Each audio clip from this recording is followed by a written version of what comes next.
بسم اللہ الرحمن الرحیم۔ پروگرام کا آغاز کرتے ہیں رب ذوالجلال کے بابرکت نام سے جو دلوں کو بھید کو خوب جاننے والا۔ سب سے پہلے پاکستان۔ ناظرین، 1 سال سے جو پاکستان میں تماشا لگا ہوا ہے، جو پی ڈی ایم کی حکومت مسلط کی گئی ہے اس قوم پر، اور اس قوم کا جو خمیازہ جو قوم بھگت رہی ہے مہنگائی کی صورت میں، بدحالی جو جس نے ڈیرے ڈالے ہوئے ہیں، قتل و غارت عام ہوگی، اور امن و امان کی صورتحال بالکل خراب ہو چکی ہے ملکی میں، سرحدوں پہ بھی ہر طرح کی، کیونکہ ان کو صرف اور صرف کوئی غرض نہیں ہے کہ ملک میں کیا ہوتا ہے، غریب مرتا ہے یا جیتا ہے، ان کو صرف غرض ہے اپنے اقتدار سے اور اقتدار سے چمٹے رہنے سے۔ اس کو میں آپ اس کا ڈراپ سین ہونے جا رہا ہے۔ آپ کو بتاتا ہوں کہ یعنی کہ جس کو کہتے ہیں ایک زرداری سب پہ بھاری، اس نے کیسے اپنا بھاری پن پیدا کیا ہے۔ اس کو جب محفلوں میں انہوں نے اس کی جیلوں میں زبان کاٹی، اس کو بہت کچھ کیا، 11 سال قید میں ڈالا، پھر اس کے بعد اس کو کہا کہ انگریزوں کو کتے نہلانے والے، پھر اس کو وہ کہتا تھا او مولوی، تو اس کی بیوی کی ننگی تصویریں پھنکوانا، پھر اس طرح کر کے انہوں نے بھی ان پہ جو بھی الزامات آپس میں لگاتے رہے ہیں، یعنی پیڑ پھاڑ دیں گے، جو کچھ کرتے رہے، وہ سارا بلوچ تھا، اور بلوچ جو اپنا انتقام کبھی نہیں بھولتا، اور اس نے وہ ساری چیزیں سنی صحیح، اور ان سے میٹھا بن کے نہ سارے کام کرتا رہا۔ اب اس کا ڈراپ سین کیسے ہوتا جا رہا ہے؟ اب اس نے سب سے پہلے تو اس قومی اسمبلی میں اپنی انجوائے کر رہا ہے، تمام سیٹیں انجوائے کر رہے ہیں۔ ان کے ایسے بندے جو علاقے میں کونسلر نہیں بن سکتے، وہ وزیر اعظم محمد خصوصی مان رہے ہیں، بڑے بڑے پروٹوکول پہ آ رہے ہیں، جا رہے ہیں، بڑی بڑی گاڑیوں میں دولتوں کے انبار لگے ہوئے ہیں، اور جو راجہ رینٹر تھا جو اپنا جو مطلوب تھا، وہ بھی آپ کو پتہ قومی اسمبلی کی اس بڑی سیٹ پہ بیٹھا ہے، اور اس کو سب دیکھ رہے ہیں، اسٹیبلشمنٹ دیکھ رہی ہے، عدالت سب لوگ دیکھ رہے ہیں، لیکن کسی میں ابھی ضرورت نہیں ہو رہی اس مافیا کے آگے کوئی اپنا تھوڑا سا ہیل اچت پہ کر دے، اتنا مافیا کا ہے۔ اور اس کو کنٹرول کون کر رہا ہے؟ وہ جیسے وہ راجہ وہ ریاض بھی کہہ رہا ہے کہ 50 کروڑ میں انہوں نے لوگ خریدے ہیں، تو ساری چیزوں کا ویسا ہے وہ کہنا کہ وہ کہہ رہے جی اگر ہم نہ بکتے، ہم لوٹے نہ بنتے، آج جن کی حکومت قائم نہ ہوتی۔ تو اب ہر چیزیں سامنے کھل رہی ہیں، ہر بندے کو پتہ چل رہا ہے کہ اس ملک میں کیا ہو رہا ہے، اور اب عدلیہ کو بھی پتہ چل رہا ہے، اسٹیبلشمنٹ کو پتہ چل رہا ہے۔ آنکھیں بند کریں تو ان کی اپنی مرضی، لیکن عدلیہ کسی حد تک کوشش کر رہی ہے کہ اس ملک کا بقا بحال ہو جائے، کیونکہ جس ملک میں آئین نہیں ہوتا ملک تباہ ہوتا ہے۔ اب میں دوسرے آپ کو اس کا جو ڈراپ سین ہونے جا رہا ہے اس کے متعلق لے کے جا رہا ہوں۔ تو اس نے انجوائمنٹ کیا زرداری نے، اس کے بعد اب جتنی بھی تباہی اتری ہے پی ڈی ایم کو، اس نے پہلے تو پی ڈی ایم سے لیتا ہوا، پھر حکومت میں شامل ہو گیا، جتنی بھی تباہی اتری ہے یا پی ڈی ایم کی بدنامی ہو رہی یا نون لیگ کی ہو رہی، پیپلز پارٹی کو تو کوئی نہیں کہہ رہا کہ پیپلز پارٹی اچھا کریے برا کرے، اور انجوائے سب سے زیادہ وہ کر رہے ہیں۔ اور اس کا اس نے بیٹے کو وزیر خارجہ پوری دنیا کے اس نے سیر کروا دی، اس کو یعنی اربوں روپے خرچ کر دی۔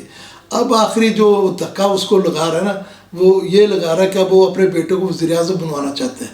اب ان کے ساتھ وہ ایسے فیل کروا رہا ہے کہ یعنی قانونی طور پہ اس کو بتا کے لوگوں کو اکٹھے کر کے اپنے بندے شامل کر کے یہ کرو وہ کرو، عدلیہ یہ کرے گا، ہم یہ کریں گے، تاکہ اس میں اگر یہ ڈسکوالیفائی ہوتا ہے اپنا شباز شریف تو اس کے بعد باری کس کی آ جائے گی؟ اس کی اپنا کہ بلاول بھٹو کی۔ تو اس کا یہ خواہش تھی کہ میرا بیٹا زندگی میں ایک دن کے وزیر اعظم بنے، وزیر اعظم ضرور بنے گا، ٹھیک ہے۔ اب اس کا یہ اختتام پذیر ہو رہا ہے، آخری قسط اس کی جاری ہے۔ تو آج ان کیمرہ بریفنگ ہوئی سب کچھ ہے، لیکن آپ نے آگے بتا دو جب اس کا بیٹے نے وزیر اعظم بننا ہے تو اس کے بعد، اور جب وزیر داخلہ نے بھی چھٹی ہو جانی، اس کے بعد وزیر خزانہ کی بھی چھٹی ہو جانی، تو اس کے بعد زرداری نے نیا پتہ یہ کھیلنا ہے جو آپ کو میرے باوسوم ذرائع بتا رہے ہیں۔ اس نے پتہ یہ کھیلنا ہے کہ اس نے کہنا ہے کہ جی اب عدلیہ کی عزت وقار بحال کی جائے گی۔ اگر عدلیہ کہتی ہے کہ 90 دن میں الیکشن تو 90 دن میں الیکشن ہوں گے، تاکہ وہ اپنا سندھ بھی بچا سکے، کیونکہ پنجاب میں تو اس کا کوئی کچھ بھی نہیں ہے، مطلب کوئی سٹیک نہیں ہے کسی قسم کا۔ اس کو پتہ ہے کہ اگر الیکشن اب بھی ہو جائیں 10 سال بعد میں 20 سال بعد میں، تو پیپلز پارٹی کا پنجاب میں صوبہ سرحد میں یعنی چیزوں میں کچھ نہیں ہے۔ اب اس نے اپنا جو مرکز ہے صرف کراچی رکھا ہوا ہے، اور اس کے بعد اس نے تھوڑا سا یہ بلوچستان میں اپنی گیم وغیرہ کر رہے ہیں۔ یہ اس کا اصل مقصد تھا۔ اس نے ان کو اس دورائے پلا کے یعنی ان کو پش کر کے وزیر اعظم بنا کے ان کو ہوا دے دے کہ میاں صاحب میں تھوڑے نال ہاں، میاں سے کریں، اور انہیں زرداری نے دی منجی ٹھوک دیتی، دوسرا پنجابی کہتا منجی ٹھوکنا، انہیں دی منجی ٹھوک، انہوں سمجھ نہیں آ رہا ایسا کی کریے۔ اور اس کے بعد وہ جس طرح انہیں جیلیں کٹیاں نے زبانیں کٹی، وہ انہوں نے بھی جیلیں کٹوائے گا، اپنے بیٹے کو وزیر اعظم بنائے گا، پھر انہوں جیلیں بھی کٹوائے گا، پھر ملک کے انہوں پتہ کہ اگر عمران جو بھی مرضی آ جائے لیکن انہوں کوئی فرق نہیں پہنتا، کیونکہ تو پنجاب میں چندہ کوئی عمل دخل نہیں ہے گا، تو پھر وہ اپنی عدلیہ سامنے عزت بحال بھی کر لے گا، اسٹیبلشمنٹ سامنے عزت بھی بحال کر لے گا، اور دو لوگوں سامنے کوشش کرے گا کہ ہم دریا لوگوں میرے سامنے آ جائیں کہ بھی پیپلز پارٹی واقع جی جمہوری پارٹی ہے، آئندی قانونی بالادستی کو قائم رکھ دی ہے اور اپنا وہ سکہ بنا دے گا۔ تو ناظرین یہ سارے معاملات یہ چل رہے ہیں اس وقت ملک میں، اس صرف اور صرف جو گیمیں ہو رہی وہ ذاتی مفاد کی ہو رہی، کسی کو ملک سے کچھ لینا دینا نہیں ہے۔ تو اس لیے عدالت بھی اپنی جگہ پہ کھڑی ہوگی، اب اسٹیبلشمنٹ بھی ہے، اس کو بھی دیکھ لینا چاہیے کہ ان کی گیموں میں کس حد تک جان ہے، کس طرح کرنا ہے، یا ان کی پلان کون پیش کر، اسکرپٹ کون لکھ رہا ہے۔ تو انشاءاللہ وقت کے ساتھ جو چیزیں میں نے بتائی آپ دیکھتے جائیں گے، تو اللہ تعالیٰ اس ملک کا حامی ناصر ہو۔ میری دعا ہے کہ اللہ تعالیٰ جس نے اس ملک کو لوٹا اس کو تباہ برباد کرے، اور اس کا حشر جو ہے فرعون، شداد اور نمرود کے ساتھ ہو، اور ان کی شکلیں بھی دنیا میں اللہ تعالیٰ دکھائے کہ ان لوگوں نے ملک کے غریب عوام کے ساتھ جو زیادتی کی ہیں، دنیا میں بھی اس کا عمل اٹھائیں اور آخرت میں بھی اس کا عمل اٹھائیں گے انشاءاللہ تعالیٰ، اور ہم لوگ دیکھیں گے، ہماری زندگی نہیں اور ہماری نسلیں دیکھیں گی، کیونکہ انہوں نے پاکستان کی نسلیں تباہ کی ہیں۔ پاکستان میں اب دیکھو نا کہ پاکستان کی میں آپ کو دکھاؤں کیا بتاؤں، مثلا کہ کوئی قانون ہی نہیں ہے کسی قسم کا بھی، یعنی آپس میں پکڑ دھکڑ کے لیے بہت قانون ہے، منشیات بکری ہے، چوری ڈکیٹی، اور اس کا کوئی قانون نہیں ہے۔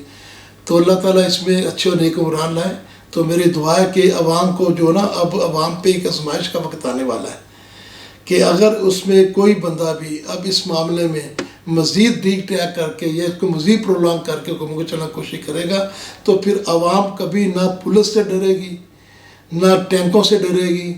نہ کسی دیواروں سے ڈرے گی، نہ کسی پہاڑوں سے ڈرے گی۔ تو اس لیے اب بڑے بڑے جو ہے نا پاکستان کے رکھوالے،